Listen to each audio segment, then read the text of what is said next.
আছে এইটো ৰানিং হৈ গৈছে কুলিংটো ঠিকে আছে কুলিংটো পাৰফেক্ট আছে এইটো ৰানিং কৰি দিছোঁ ইয়াৰ প্ৰব্লেমটো ছল্ভ হৈ গৈছিলে ইয়াৰ প্ৰব্লেম আহি আছিলে এৰৰ ইচি গেছ নাথাকিলে এইটো এচি নিচিনা আছে আপোনাৰ ইচি আহে গেছ লিকেজ হ'লে 70 ডিগ্ৰী কুলিং পূৰা পাৰফেক্ট দি আছে ঠিকে আছে কামটো ইয়াত হৈ গৈছে ইনডোৰটো ৰানিং কুলিংটো চাইছে ভাইটি কুলিং ঠিক আছে কি নাই চোৱাচোন ঠাণ্ডাটো চোৱা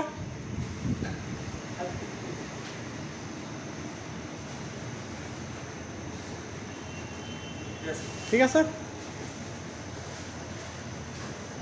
ইয়াৰ কামটো মোটামুটি হৈ গৈছে ইয়াৰ বেক প্ৰেছাৰটো আমি হোল্ড কৰি অলপ টাইম চেক কৰি লিকটো চেক কৰিম আউটডোৰত এতিয়া গৈ আছোঁ চাবলৈ ইনডোৰটো ঠিকে আছে এতিয়া আকৌ আউটডোৰত গৈছোঁ